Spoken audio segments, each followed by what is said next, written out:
Welcome to the Effortless English Show with the world's #1 English teacher, AJ Hoge, where AJ's more than 40 million students worldwide finally learn English once and for all, without the boring textbooks, classrooms, and grammar drills. Here's AJ with a quick piece to help you learn to speak fluent English effortlessly.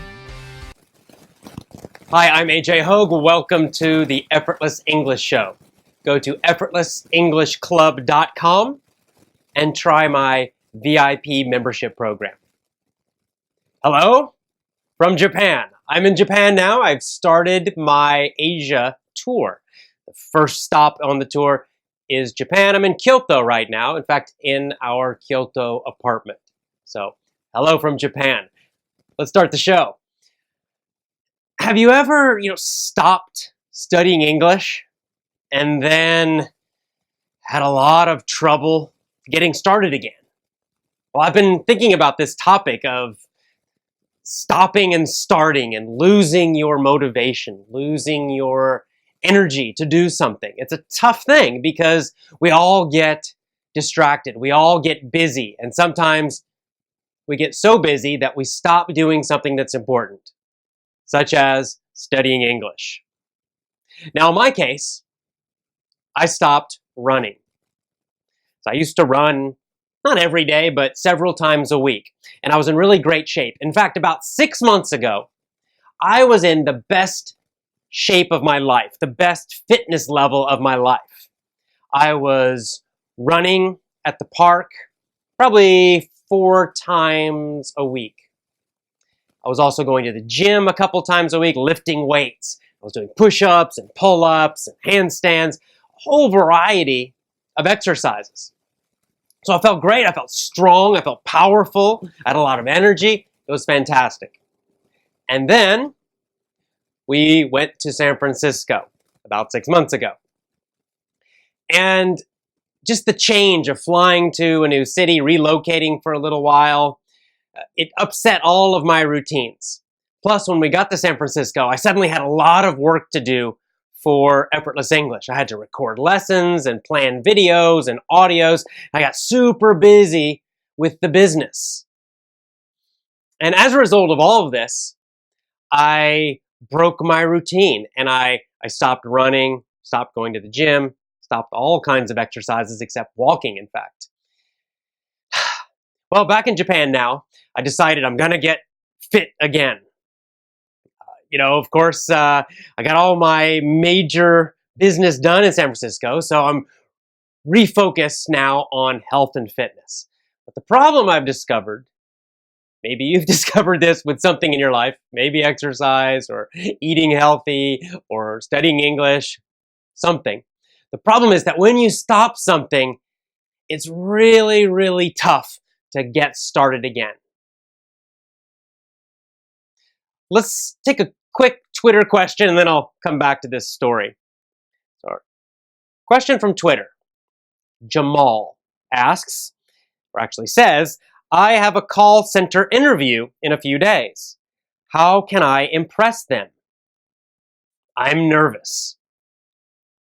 Okay, well, this is an excellent question. Now, for a call center job, of course, English is going to be extremely important.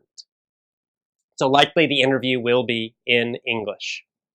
Any job interview is scary. Any job interview will naturally make you nervous. So how do you prepare for that? I've actually got a few detailed videos about job interviews and how to prepare for them on my YouTube channel. It's youtube.com/AJHoge, AJHOGE.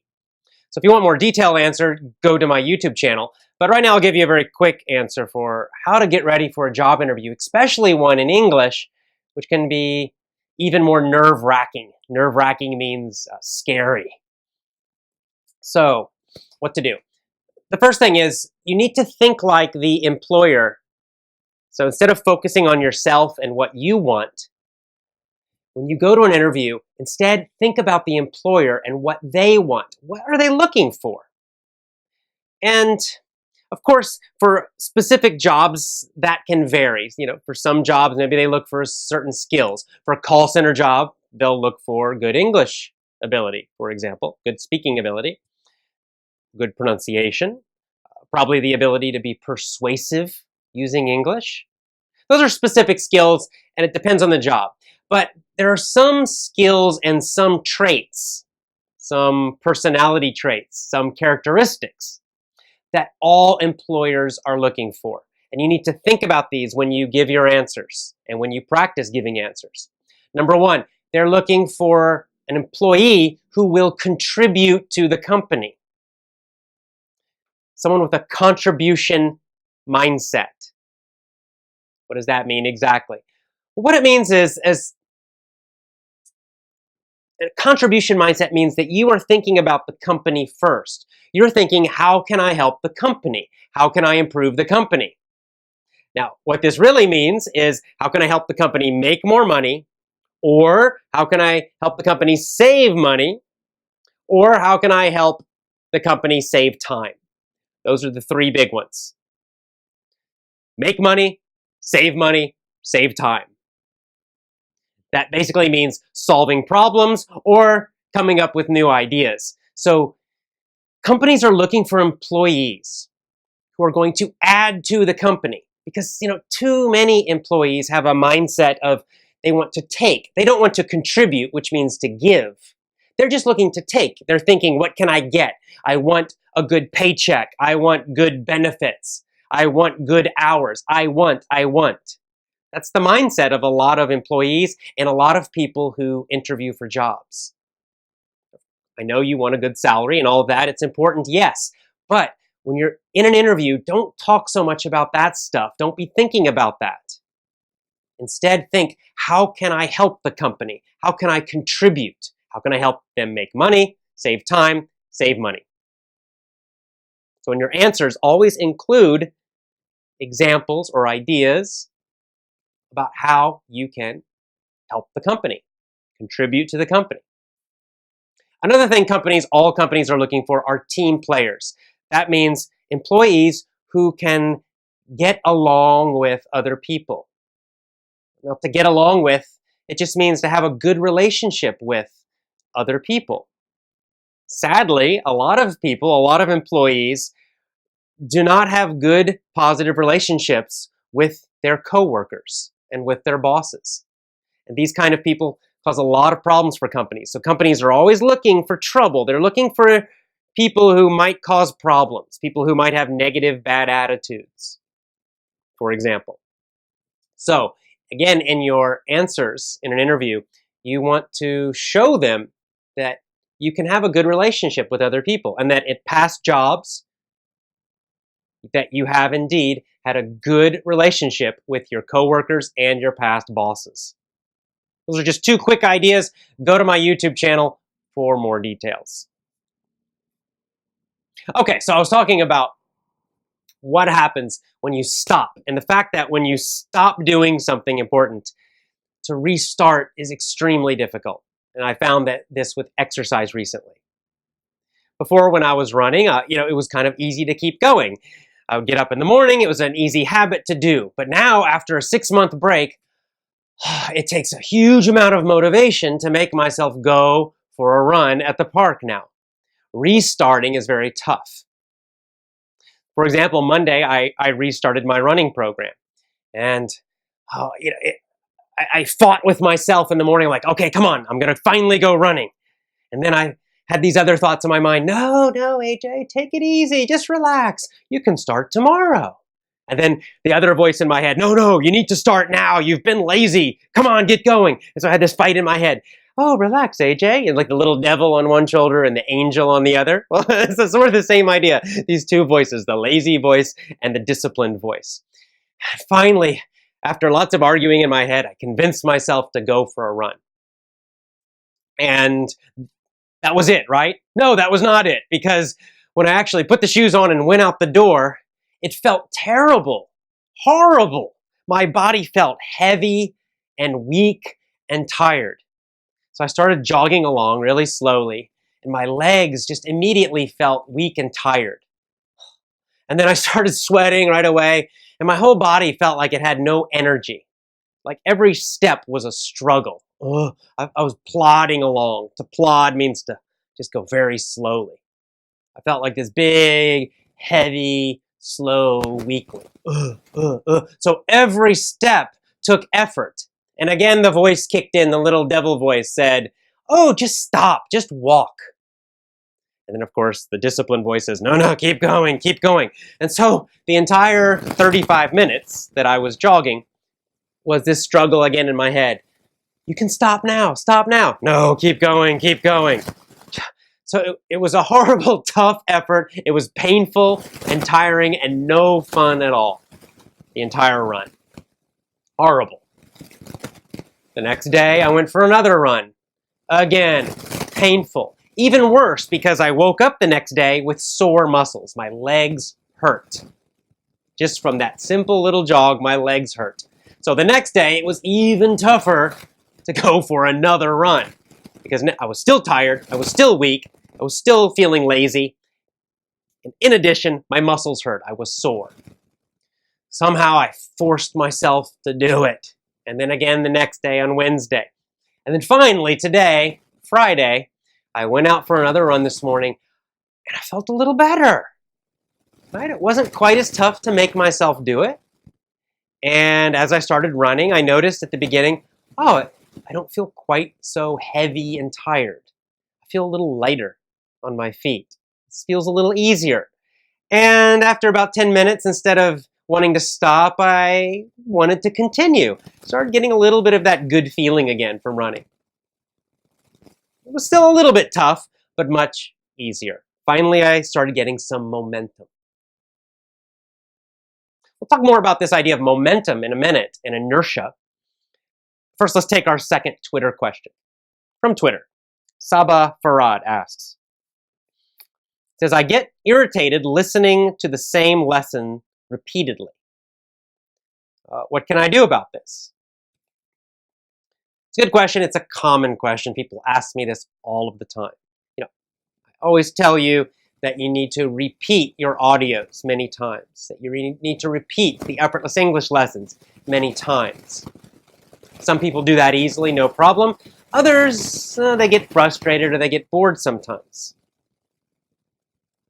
But this is necessary, so you need to change your mindset, change your thinking about this, your psychology, so that you begin to enjoy the repetition. Let me give you an example from the sports world. Golf. Think of any professional golfer. Tiger Woods, Rory McIlroy, whoever. Golfers must practice the same thing every day, sometimes 500 or even 1,000 times a day, doing exactly the same thing. Tons of repetition. What is it they practice? They practice this basic swing, the basic golf swing. That's it. Just, back, hit the ball, forward. That's it. They work on that one simple movement, that one simple skill, hundreds of times every day. I remember reading an article in the past about Tiger Woods, and I think he said daily he practiced his swing 500 to 1,000 times every day. He practiced in the morning, and then he took a break, and then he practiced again in the afternoon. Now that is repetition, okay? 500 times or more daily of one simple movement. So how does Tiger Woods do that without getting bored? How does any professional golfer do that every day without getting frustrated or bored? Well, it's all about their mindset. It's all about their focus. That's the key. When a golfer, a professional, is practicing their swing, they're not just doing it mindlessly, again and again, I'm bored, but I'll keep doing it. That's not their thinking. They are concentrating deeply so that when they're swinging, they're aware of how their body is moving. They're aware of their feet. They're aware of their legs. They're aware and concentrating on how their hips are moving, how their shoulders are moving, the grip, how they're grabbing the club, the angle of the swing. They're aware of what they're looking at the target, looking at the ball. They're aware of how their body turns as they hit the ball. They're aware of how the club actually hits the ball. Is it hitting it this way or flat? They're aware of all of these things, and they're constantly trying to improve all these little tiny pieces of their swing. A non-golfer looks at a swing and thinks, oh, that's very simple. Boom, hit the ball, no big deal. But a professional golfer realizes that it is a very precise and complex movement. And they're constantly focusing on all the little pieces of it. And most importantly, they're focusing on how to improve each little piece. A professional golfer might work months on just the way they grab the club, the grip. You know, they'll practice with the finger like this, like this. They'll practice all different kinds of grips and be very careful focusing on the grip to find the grip that is perfect for them, that works the best for them. And the same is true of the way their arms move and hips move and legs, all of those pieces. And then they bring in coaches to help them perfect each little piece of the swing. That's the mindset you need when listening to English lessons. Effortless English lessons, any lessons, or any audio at all. You're not just listening, passively, kind of half concentrating. You need to be concentrating like a professional golfer, listening very carefully to the speaker's pronunciation, noticing the grammar changes as they say different verbs, for example. Trying to improve the speed of your understanding, noticing when you're not understanding, noticing what's difficult for you and what's easy. There are 100 different things you can focus on while listening to the same audio. So one day you might focus on the speaker's pronunciation that you're listening to. And another day you might pay very close attention to the grammar. Not thinking about grammar rules, but just noticing how the verbs are changing, noticing the phrases. By focusing carefully with a mindset of constant improvement, you'll overcome that feeling of frustration or boredom. You'll start to become like a golfer, like a professional English learner. All right, that's our second Twitter question. Let's go back finally to this idea. I mentioned the idea of inertia or momentum. When you stop something, then you try to restart it, it's really tough. And the reason for that is inertia. Inertia is originally a word that comes from science, from physics. For you scientists out there, for physics students, you might remember Physics 101. Inertia means that, or states, the law of inertia, is just that an object at rest, an object that's not moving, will stay at rest. It will not move. Unless something hits it or pushes it or does something to it, if something's not moving, it will continue not moving. The second part of this law of inertia is that if an object is moving, that it will continue moving. It will continue moving unless something stops it or acts on it. But if nothing happens, it'll just continue moving forever. For example, out in space, if we have a rocket and we shoot the rocket in space, if it doesn't hit anything, it'll just keep going forever. Just continues moving forever. Or if you have a rocket or a rock or an asteroid, something in space, it's not moving, then it'll just stay stopped. It will not move unless something hits it or pushes it. So that's a physical law, but it turns out, in fact, this is also a psychological law. It works psychologically too. What that means is that we ourselves, our thinking, our bodies, our minds, tend to stay still if we're not moving. In other words, if we become lazy, then we will tend to continue being lazy. If we're not studying English every day, then the next day we probably won't study it again. Unless we do something to motivate ourselves, to give us some extra motivation, to push ourselves, we'll just continue not doing it. So if you stop studying English, if you stop exercising, that's why it's so much harder to start again, because now that you're stopped, your body and your mind just want to stay still. They don't want to move.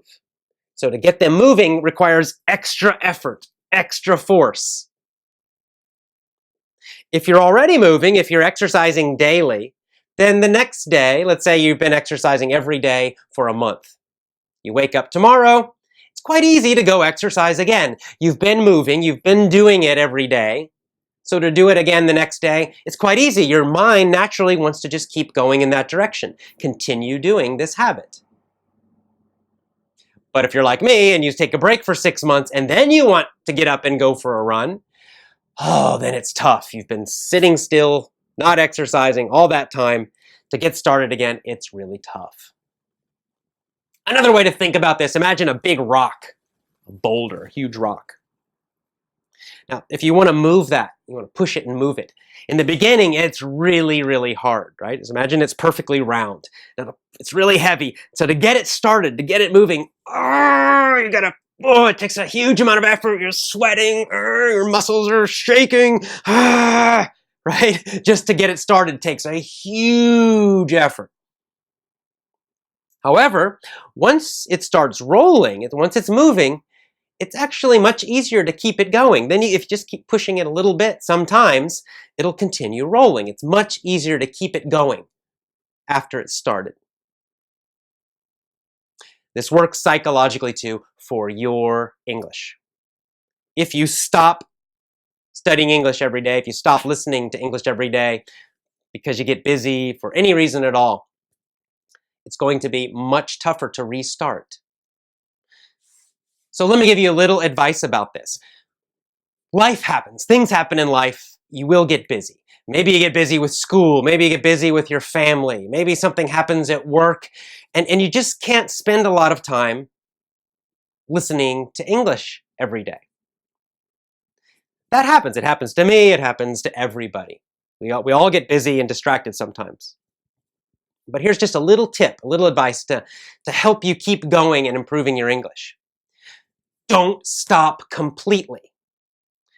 Instead, just do less. It's much better, for example, just to listen to English for 5 minutes, just 5 minutes in one day, than not at all.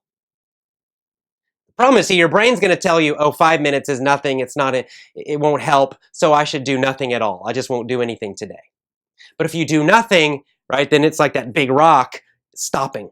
And so if you want to start again, you're going to have to, But if you just do 5 minutes, psychologically, it's like the rock is still moving. Just that little 5 minutes a day keeps the rock moving. It keeps your mind connected to English so that when you have more time later, it'll be very easy for you to just do more. You can increase it again to 1 hour or 2 hours every day. So that's my main advice for you today, is that anytime you get busy, it happens, don't worry about it, but just don't stop completely. It's okay to reduce your English learning time even down to 5 minutes a day, but do at least 5 minutes a day just to keep the habit moving, just to keep yourself going. It'll be so much easier to restart later if you just do that little bit daily. Keep the habit going. That's my best advice for you. All right, it's time for the Effortless English news. First piece of Effortless English news, my book. The book is almost finished. Well, I've finished writing the book. We have almost finished designing the book. It will be available in the next 8 weeks. Probably less. Hopefully sometime in October, but around 8 weeks from now, my book, Effortless English, will be the title. Effortless English by A.J. Hoge. It will be available on Apple. It will be available on Kobo and on Amazon, all as electronic books. You also will be able to buy it as a paperback through Amazon, a physical book you can hold. And in Vietnam, we're publishing it through a Vietnam publisher. So the book will be available in bookstores in Vietnam and around the world. I'll give you more information when the book is completely ready. There will be an audiobook also. You know that Effortless English is an audio system, a listening system. So we're making a website now where you will buy the audiobook so you can listen to the audios as you read. Improve your English while reading and listening to the book. Second piece of Effortless English news, my tour of Asia. I'm in Japan now, preparing for it. Next month in October, I will be doing a series of events in Vietnam. Right now we have 7 events planned, so a lot of them. I will be both in Hanoi and in Ho Chi Minh City. I'll arrive in Hanoi. The first Hanoi event will be October 14th. These are short events, maybe a couple hours long. So October 14th in Hanoi, and then a few more. I'll give you more information when I know. And then we'll go down to Ho Chi Minh City in the south of Vietnam and do a few events down there. Finally, going to South Vietnam. Also, I'm going to do an event in Bangkok, Thailand on December 13th. I will have more information about registration and about the event in general in Bangkok coming soon. For now, from Kyoto, Japan, bye. Focus on improving your English. Focus on keeping yourself going. Keep that rock moving even when you get tired, even when you get distracted, even when you get busy. Keep the rock moving. Go to effortlessenglishclub.com and try my VIP program for just $1. See you next time. Bye for now.